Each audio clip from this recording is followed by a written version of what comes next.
Hey, this is Dirk Nowitzki, and you listen to the Mavs Step Back podcast. I like this, TK. I like that.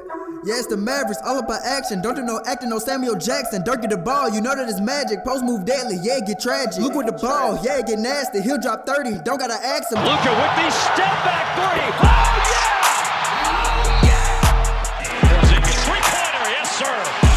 Taking the three after the pump fake, and it's money for Porzingis. Now you got my boy Chris Stabs, looking like Dirk and Nash in the gap. They just want a ring, wanna fill the gap on your team head. I ain't talking hats, dang, go relax, till later champ. Defense still coming with the cannabis flow. The Mavs the best on the flow. I'm wild, but yeah, I'm the GOAT. How's it going, everybody? Welcome into another episode of the Mavs Step Back podcast. I'm your host, Dalton Trigg.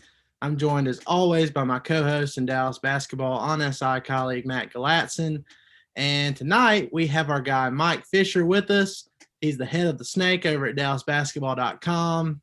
He's been killing it with Cowboys coverage this season, too. But Fish, I'm sure, you know, given how things have gone with the Cowboys this year, you're probably as ready as anybody to get past that and jump into this new Mavs season. Yeah, covering a loser makes you feel like a loser. And so, yeah, and obviously the Cowboys are always interesting no matter what, except this week against the Niners when the network and the league has decided that they're not interesting enough to be on primetime. So for the first time ever, we'll yank them down to the noon game. But I still bet you the ratings for the noon game against the Niners will be outstanding. And then we can very soon, with the Cowboys, turn the page and get to our beloved Mavericks, who will probably, let's do the math here, because the Cowboys are going to end up winning 5 games. Right. And yeah, and the Mavericks will win more games in the first 2 weeks than the Mavericks won over the course of 6 months. Yeah. Yeah, I mean, it's really nice going from that because, I mean, I'll be honest, it's been very spotty for me in my Cowboys, you know, viewership since Dak messed up his ankle. And, I mean, I'm super excited about this upcoming season. I mean, I've said it on recent pods, but the days of no expectations for the Dallas Mavericks, I mean, those days are over. Everybody has them as one of the top teams in the West. Luka is the odds-on favorite, betting favorite to win MVP this year. You know, and that's even without, you know, knowing that KP is going to be out for, you know, at least until the first week of January. So it's very exciting stuff. We really enjoyed seeing what the Mavs did on draft night. We enjoyed seeing what they did, and they got Josh Richardson from Philly, and that has turned out to be a great success for them through these 2 preseason games. He looks like a seamless fit. The rookies look good. I mean, overall, it's a great situation for the Mavs right now. And, you know, just to jump into our first topic here, Matt and Fish, and Matt, we'll start with you since I went to Fish first there, but just from what you've seen from the Mavs this preseason, what's one thing that you really like, something you're really excited about, and then something that you're not very excited about, you're kind of worried about heading into the season? For me, the jump out excitement is, and we wrote about this in Mavs Donuts, the instant meshing of Luka with Josh Richardson. I certainly didn't predict that. That should take time.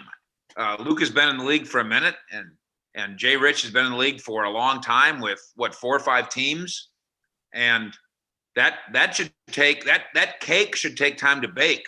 But instead, it's here. And you listen to the 2 guys, and Richardson especially, he goes, this is the best. This is like the best meshing I've ever had. And can that really be true? Are their personalities really that peas in a pod? And Richardson goes, you know, we're the same. We're both kind of goofy, but then we're all business on the floor. And I think that is the most pleasant. You can't have a more pleasant surprise than that.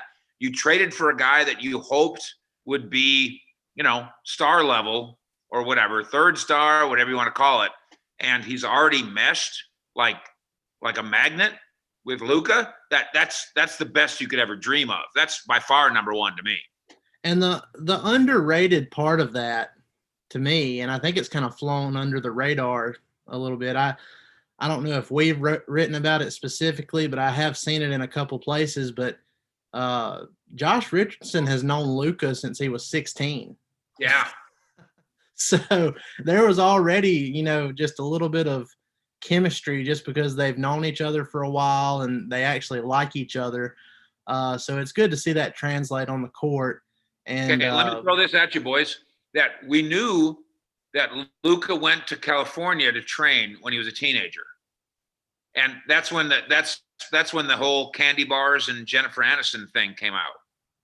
Right. And he blue jeans in California and Jennifer Aniston and candy bars, but they left out the part about Josh Richardson. I didn't know that he came here and trained with NBA players. I thought he just came here and went to Disney World, Disneyland, and Universal Studios. Yeah. I didn't know that he went to Santa Barbara to train. Why would you go to Santa Barbara? Except that must have been where Josh Richardson was hanging out. And so, what a fantastic bonanza. And then it's made even more. The foundation is even thicker because Carlisle says, kind of casually, that he's always envisioned what a player like Josh would be like alongside a player like Luka, which is like reverse tampering, but we'll take it. Yeah, it's really nice. And like I said, it's translated seamlessly on the court. And after Josh Richardson, he was pretty dang good in Miami. And then he went to Philadelphia where that team just had zero spacing and he was asked to do way more than, what one guy should be asked to do of his caliber. So it has to be like a breath of fresh air for him to be in Dallas and to have this type of space. Like he now knows what Seth Curry was benefiting from last year. Oh yeah. And it's been great to see. But just to go the opposite direction now, Fish, is there anything that you're concerned with? Okay, you guys brought this up, and I believe that that Mavs Nation media, especially the blogger community and Twitter and stuff, I think it's the best in the country. The Mavs blogger community / Twitter is every bit as good as the Cowboys, which is saying something because the Cowboys are the monster they are. But I think you guys were the first to say, with all due respect to Dwight Powell, shouldn't Willie Cauley-Stein be the starting center? Right. And my impression is that Rick disagrees with you, and that would be my disappointment. Yeah. Yeah, I can definitely. And look, I'm going to give the one thing that I'm excited about, but just to save a little bit of time with this one, that was 100% going to be the thing that I'm most disappointed in because it's just, and look, Dwight Powell, kudos to him. He came back from an injury that ends careers in the NBA pretty much. And he looks good physically. But if the goal, which is what Rick Carlisle and everybody has said the goal has been this offseason, and that's to get better defensively, they have, but they're not maximizing what they could be defensively in that starting lineup by having Dwight Powell there instead of Willie Cauley-Stein. And Willie Cauley-Stein's killed it in the preseason. He has looked good on both ends. So and you guys have had him on the podcast, so he's a friend of the show, and I'll let Matt take over this. But I love what Dwight Powell does, like top to bottom. Like Dwight Powell, the person, is important, and the world discovered that in the bubble when he became a voice in the Players Association.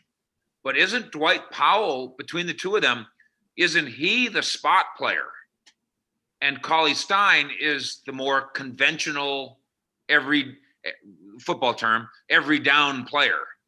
Isn't Willie Cauley-Stein more like, well, he can do all the things that a center needs to do, whereas Dwight Powell is kind of a special thing. And if that's true, then Dwight Powell should be put into special circumstances, and WCS should be put into normal circumstances. That's my view.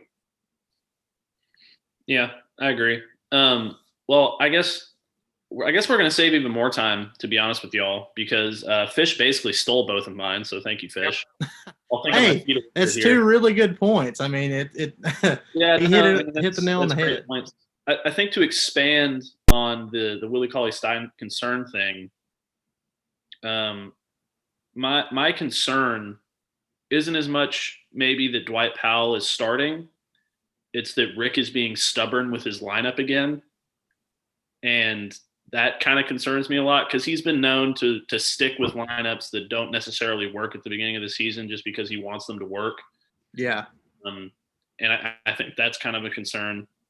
But one other thing I'm excited about, even though we haven't really seen it, is Tyrell Terry. I know he hadn't gotten a ton of run in the preseason, but we've seen his tape. We've seen what he's capable of. And once he gets going and gets involved and starts playing to his talent level, we know he can do.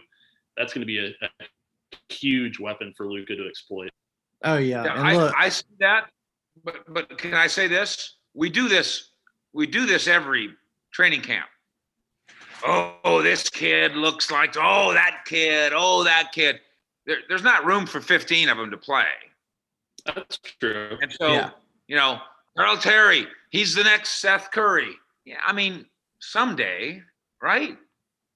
Well, I think you're probably right at the beginning of the season, but I think he's going to end up taking the Trey Burke role. Is what I'm getting. Okay, fine. But which one would you put on when they play on the 23rd at Phoenix? Who are you putting in? Brunson, Terry, or Burke? Well, if I know Matt, he'd probably still put in Terry over Brunson. Okay, well, you're going to lose the game. The odds are you're going to lose the game. But look, let me say this on Tyrell Terry. I'm a big fan of his, and I think I'm with Matt. I think he's going to end up being a really good player. That said, he didn't live up to the hype in the preseason, but the guy who did, in my opinion, was Josh Green, because coming into that draft and even after the Mavs drafted him, the whole thing with Green has been his defensive motor. And he never stops moving on both ends of the court. And he's shown that, in the preseason. He never stops moving. He's a really good defender. He's a good cutter. He's shown the ability to knock down corner threes.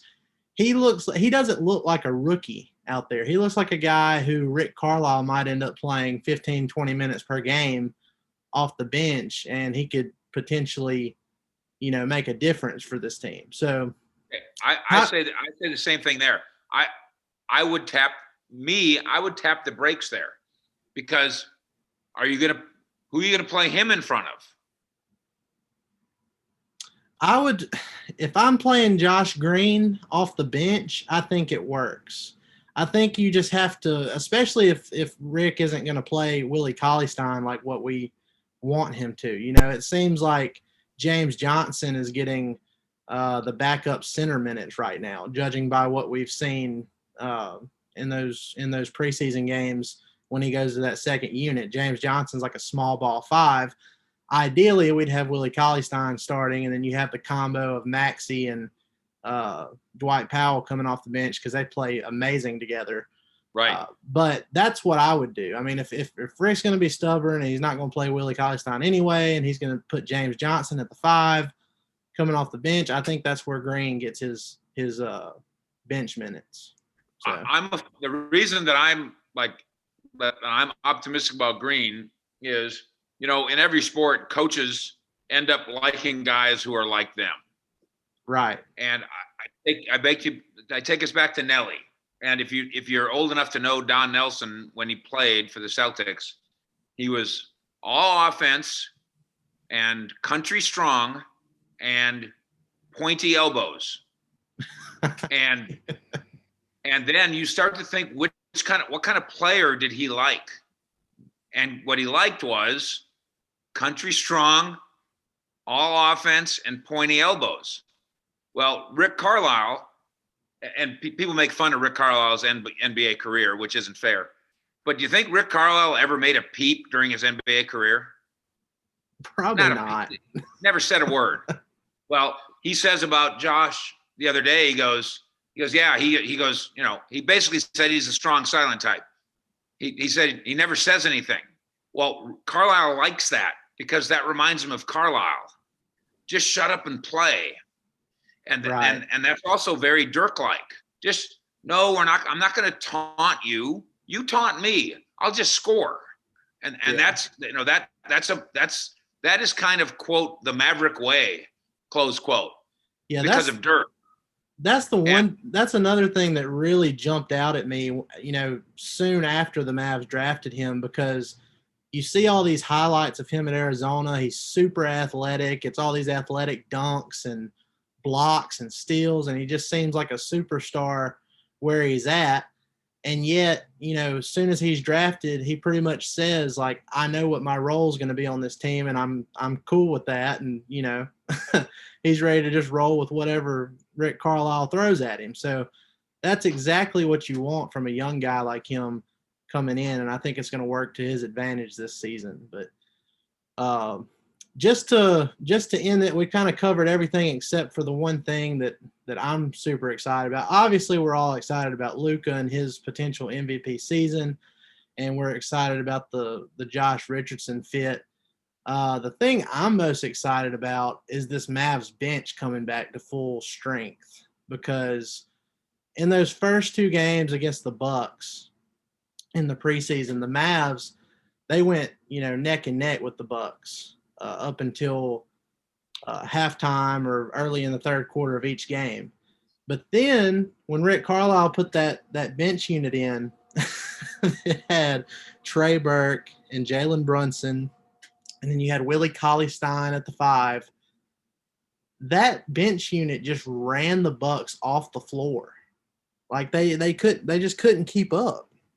And I'm really excited about that, because that at one point last year, the Mavs had the best bench in the entire NBA. And then they got hit by the injury bug, and it just decimated them. And then by the time you got to the bubble that year, last year, they just had like no depth whatsoever. And you were playing, Justin Jackson and DeLon Wright more than they wanted to in the bubble, and a little bit in the playoffs too. So, and MKG too. I forgot about him, but that's my biggest thing. If you have a formidable starting 5, which the Mavs seem to have, even though we wish they would start somebody else at the 5, and then you have a really good bench too, you're going to win a lot of games. I mean, it's simple math.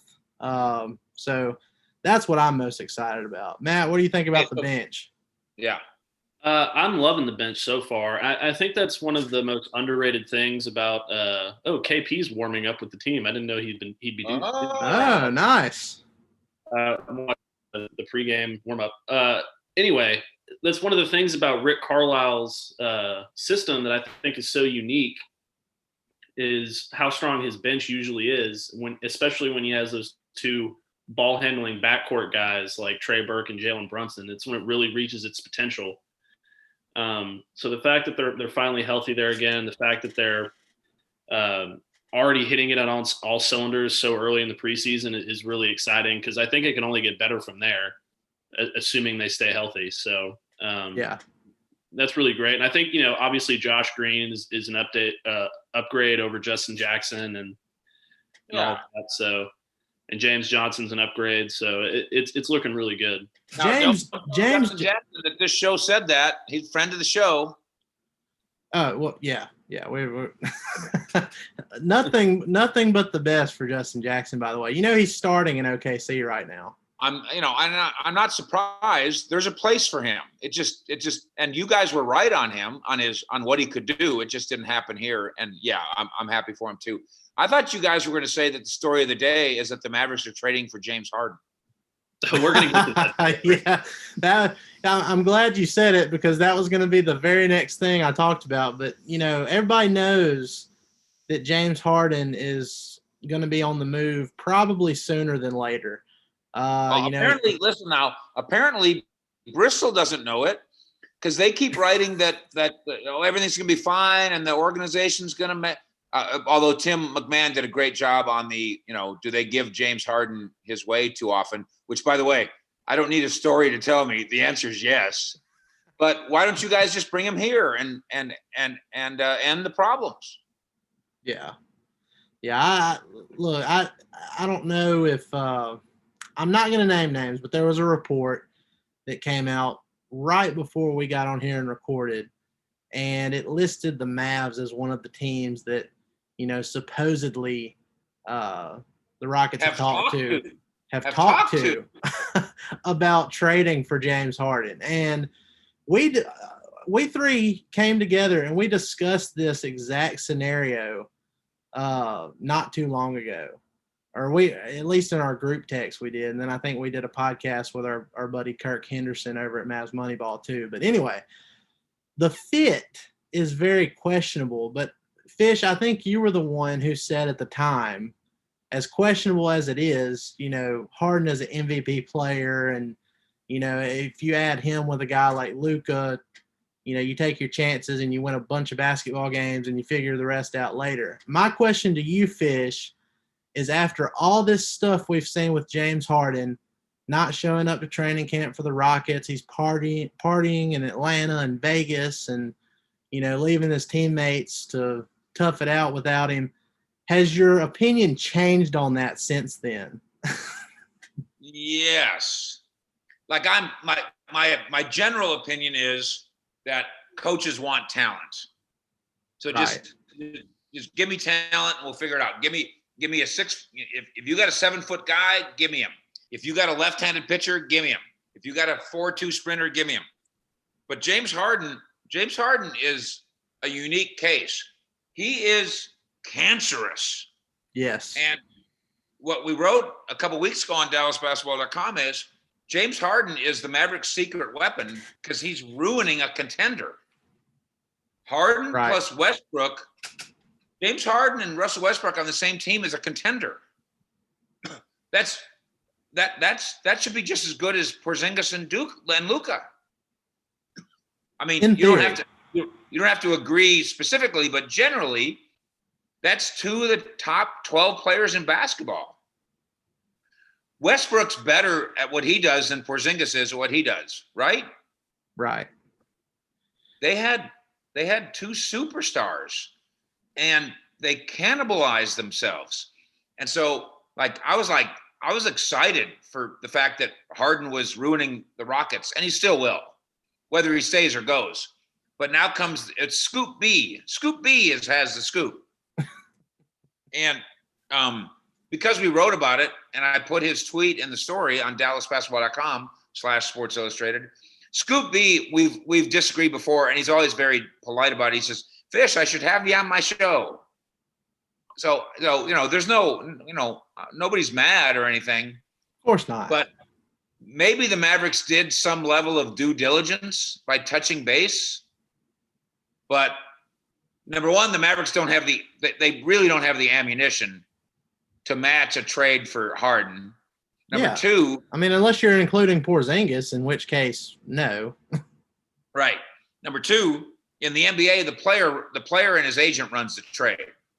So Harden is in charge of where he wants to go. And there's certainly no sniffs that says he wants to go to Dallas, although he should want to come here. Yeah. And then number 3, he's the rarest exception. He will hurt your team. If he goes to Brooklyn and they have Kyrie, KD, Harden, on paper, that's incredible. In reality, they will sleep with each other's girlfriends. It'll be horrible in reality.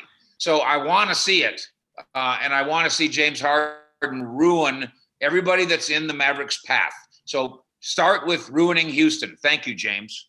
Yeah, and I mean, Matt, I'll get your thoughts on this too. But before I do, I just want to point out that at what point do people start? Like, for example, everybody gives Russell Westbrook a bunch of crap, because he takes shots he shouldn't take sometimes, and he'll shoot threes even though he's a horrible three-point shooter and all that kind of stuff. But just look at the track record of guys who have played with James Harden who have ended up having a problem with James Harden or not meshing with James Harden and, ends up leaving.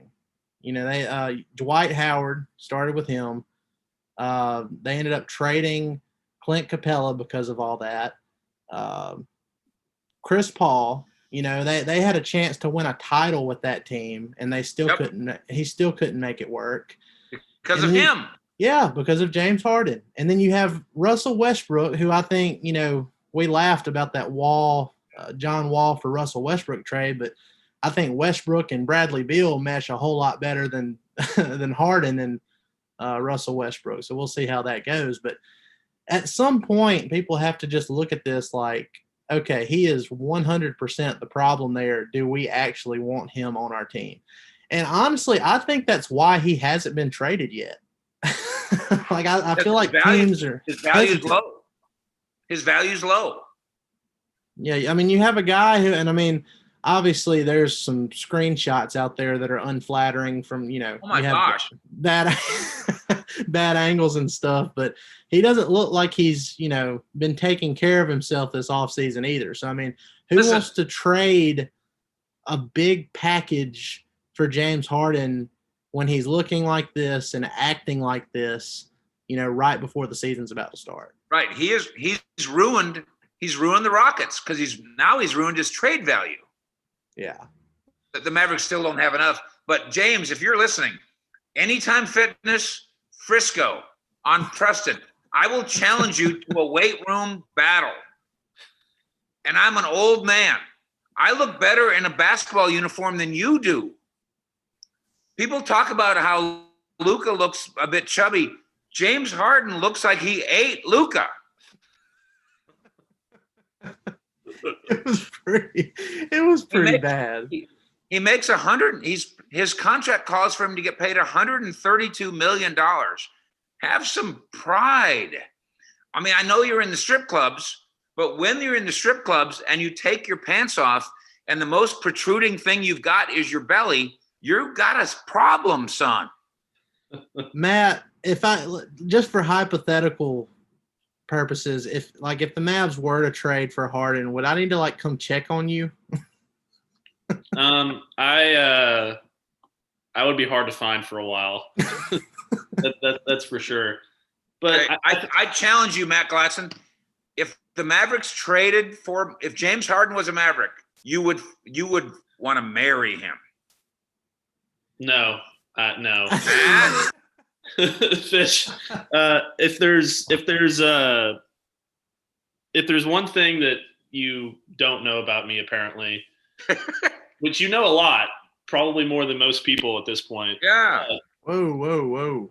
But James Harden, I think, is the most unlikable, cancerous thing in today's NBA.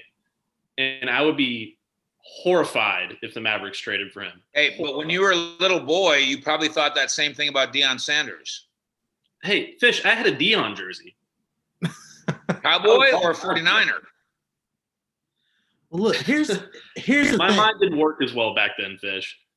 I've for a long time I've called it the Deion rule. If he plays for them, I hate him. If he plays for us, I love him.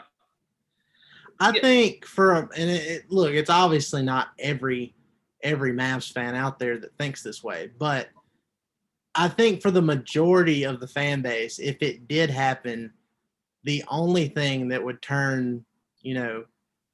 change people's minds would be if Harden and Luka went on and won a championship together. That'd be the only thing that would change a lot of people's minds. I'm assuming that applies to you too, Matt. But if they could prove to me that it would work, that would be one thing. But I have zero doubt that it would not work. No way it would work. And like I said, for them to even get in the, even close to doing something, you probably have to include Porzingis. And I just it's hard for me to see that happening. Very hard. Guys, but it goes against everything the Mavericks stand for. Yes. The Mavericks maybe too too much. The Mavericks emphasize and believe in chemistry. Maybe too much, to the point where we love our boys in blue. We turned down trades that to us seemed like that was a good idea. We're arguing about Dwight Powell in the starting lineup. Right. Because Dwight Powell is chemistry, man. And if they've erred on the side of caution, which I believe they have, because Dirk, Cuban, Donnie, and then now Rick have created that's the used to be the triangle of trust. Now it's the quadrangle of trust. And now Luka, same thing. That locker room runs a certain way. Dwight Powell helps run it. Barea helped run it, and hopefully in some form still will. Dwight and Luka helps run it. And this franchise thinks that chemistry is tied with talent as the number one thing. Yeah. And if you're going to stick with that belief, then James Harden can never, ever, ever, ever be in the home locker room at the AAC, ever. Well, right. Also, let me just add this real quick. It's not just that you would screw up your chemistry. It's not just that you would have to trade Porzingis. You would basically have to trade your entire reformed offseason that you just spent so much work getting this roster, the way that they needed it after last season. You'd have to get rid of Josh Green probably. You'd have to get rid of Porzingis. You'd probably have to throw in either Tim Hardaway Jr. or Josh Richardson and more draft picks, whatever, because they're not just going to take scraps. They're going to want a haul. And you'd basically trade your entire roster to have Luka and James Harden in the backcourt. Okay, I would never do that. But would anybody ever consider trading Porzingis straight up for Harden? I wouldn't. See, there's a lot of people that I've seen on Mavs Twitter that would do that straight up, because there's a lot of people out there that are still very, very skeptical of KP's health. And I understand that, because he hasn't been healthy. He hasn't finished a full NBA season yet. But I said this on last week's pod too. The upside to these last two injuries he's had, he had the ACL in New York before he ended up being traded to the Mavs. Then he had the meniscus this last year. The bright side is both of those injuries were contact injuries. So yeah. It's not like there's just something structurally wrong with his leg. Correct. So I mean, that's the bright side. It's more unfortunate than anything else. So no, you know what? It's like Sean Lee. When people say Sean Lee's fragile, you guys, he was in Chicago and he got hit on the top of the head with a sledgehammer, and it hurt his neck. Sean Lee is like the toughest son of a bitch I know. It's been unfortunate luck. Porzingis, same thing. But you guys have to admit this. Forget chemistry. On paper, if you traded Porzingis for Harden, straight up, Harden would score 40 points a game in Dallas. Yeah. He would. On paper, it'd be lopsided in favor of the Mavs. You couldn't stop him. You would not be able to stop the Dallas Mavericks. But they would stop themselves, because James Harden would ruin it. He just would. Well, look, I mean, it's fun to think about, and I'm sure there's going to be, especially since Scoot B put the Mavs name in there. I'm sure there's going to be a lot of talk these next few days of what ifs in that scenario. But just branching off of that, this is our last thing we're going to talk about before we head out. But Giannis, he signed his Supermax. Yeah. The pipe dream that we've written about, we've covered it for a little over 2 years now. It's done. It's just over. He decided to stay in Milwaukee. You have to, respect that, because you don't see much of that Dirk-like attitude from players in today's NBA. So you feel good for Milwaukee, but as far as, our Giannis to Dallas pipe dream, it's over, and we were sad about it for a little bit. So my question to both of you guys, and Fish, you can take this first. Where do the Mavs go from here now? Because the free agency pool for next offseason has, dwindled significantly. There's really not, unless you're going after Rudy Gobert, there's really not going to be anybody on the market unless Kawhi Leonard opts out with the Clippers. So, all right, I got 3 of them for you. One, if you're an NBA fan, you're happy about Giannis. Because if all the Bucks and all the Hornets and all the Jazz and all the Blazers all move to the Lakers or the Knicks or the Heat or the Brooklyn or the Mavericks, that's bad for the league. yeah. If Milwaukee can't keep Giannis, Milwaukee should fold its franchise because it's purposeless. And so good for him that he is Dirk-like and Duncan-like and decided this is my town. And that's all too rare. I think his mom lives there, right? Yeah, she does. Okay, so they moved from Greece to Milwaukee, just like Dirk did. Dirk moved from Germany. Dirk, we created for Dirk. We created Würzburg, Texas, for Dirk. I mean, when he first came to town, I remember on 570 Cliff, my man Norm Hitzkes, he did a deal where he took Dirk to the local German sausage restaurant. I mean, we created an environment for him. So good for Giannis. Bad for the Mavericks, good for Giannis. Number 2, remember that, and I know listeners of this show know this because they read DallasBasketball.com. Free agency isn't about free agents. It's just about who wants to move. Yes. So I don't, I used to do a list. We used to do a story. Here's the list of the top 10 free agents. But you don't have to be free. All you have to be is disgruntled now. Having said that, is Victor Oladipo signed yet? No, he will be an unrestricted free agent next offseason. So is Rudy Gobert signed yet? He is not. Okay, well, give me one. Here's the thing with Rudy Gobert, though. I saw today where the Utah Jazz offered him a max, not a super max, but a max contract.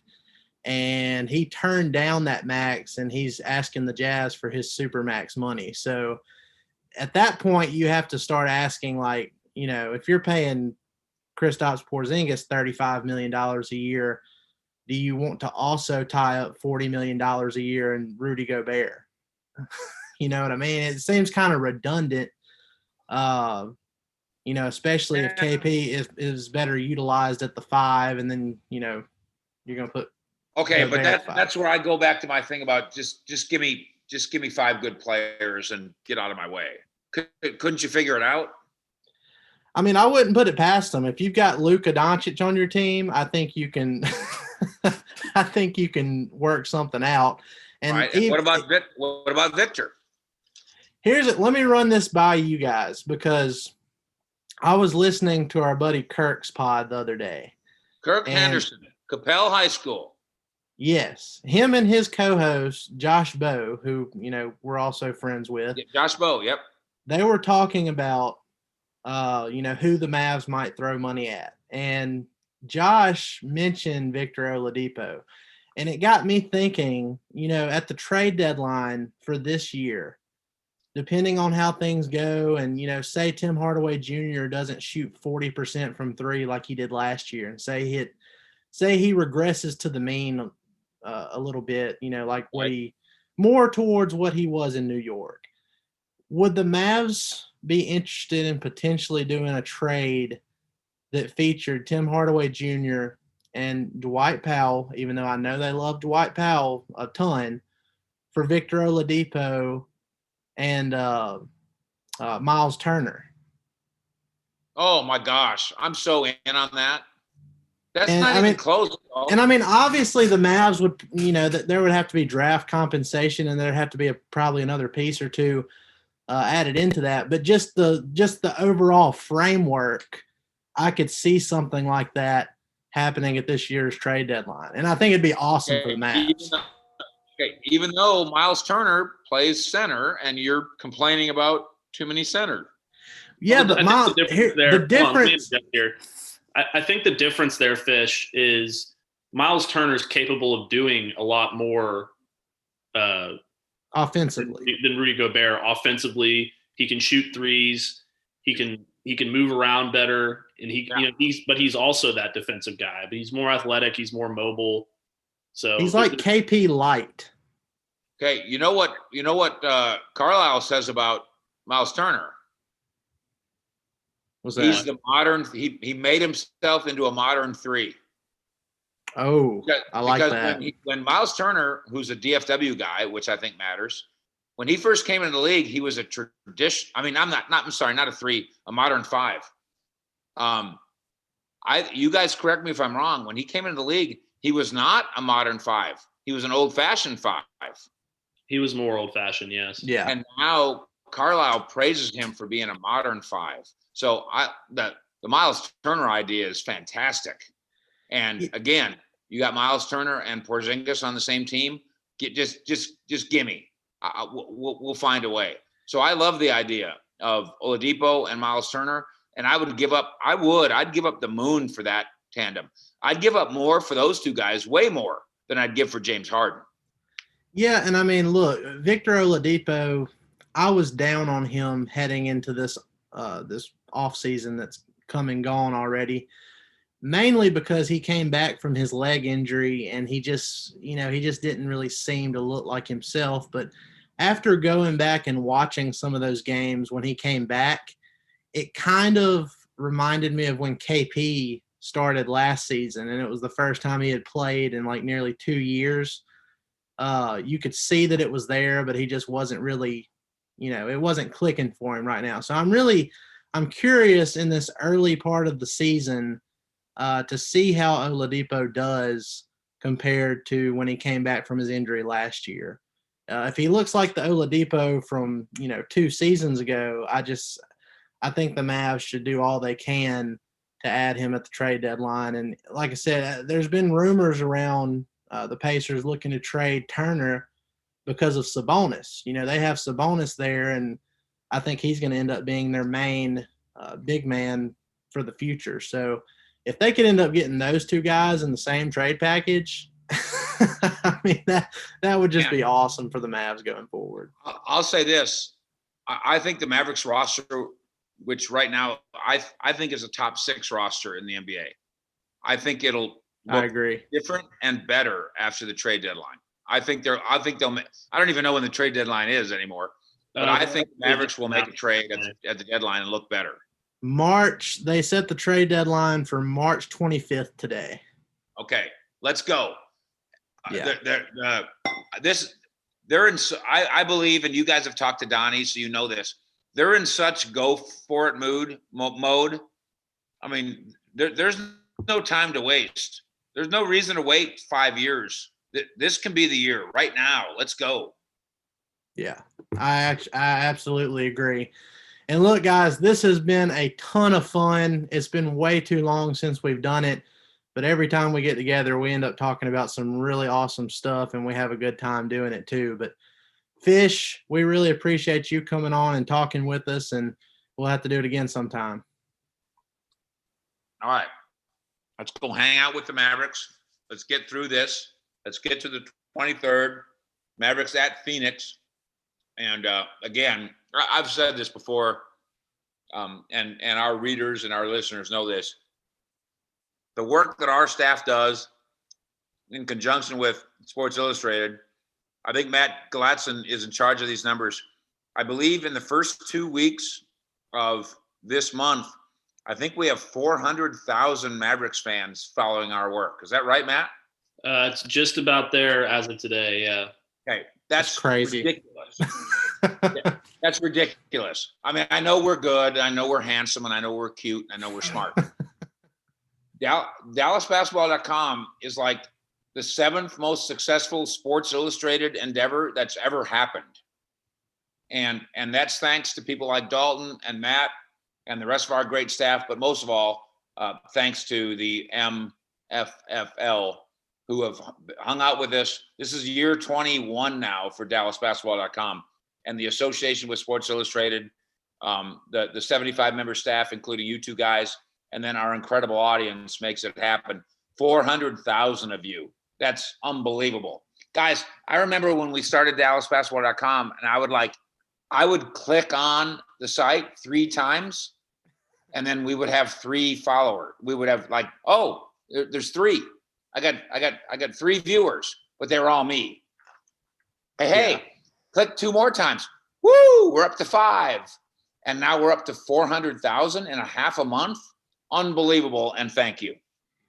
Yeah, I couldn't have said it any better, Fish. And Matt, is there anything else you want to add before we take off here?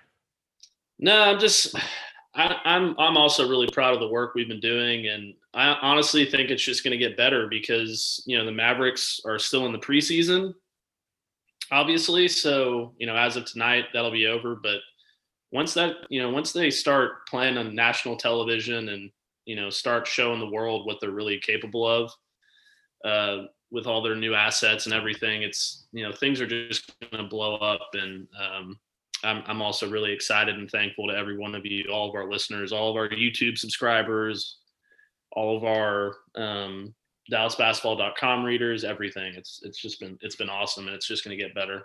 Yeah, when the Mavs are good, it makes our jobs a whole lot easier, a whole lot more fun. So we really appreciate it, guys. Be sure to like, rate, and subscribe on all your favorite platforms. If you listen to us on Apple Podcasts, be sure to give us a good review there. It really helps us out. And go subscribe to our YouTube channel. We're trying to get to 1,000 subs before the end of the year, and I think we're right at 700 right now. So, I mean, that's 100 more than what we had a few weeks ago. So let's keep it going. We appreciate it, guys. Y'all have a great rest of the week and enjoy your weekend. We'll see you next time. Take a step back, reminiscing about the old days when I hooped outside with my friends and drunk that OJ. Crossover doing step backs in a pair of J's. These days I'm about my chips like a bag of Lays. I ain't lying when I tell you people ain't the same. How you real when you sell your soul for the fame? Do anything for $1. I'ma stay patient cause I know God promised me a lot. Looked up to Dirk and MJ instead of Blue.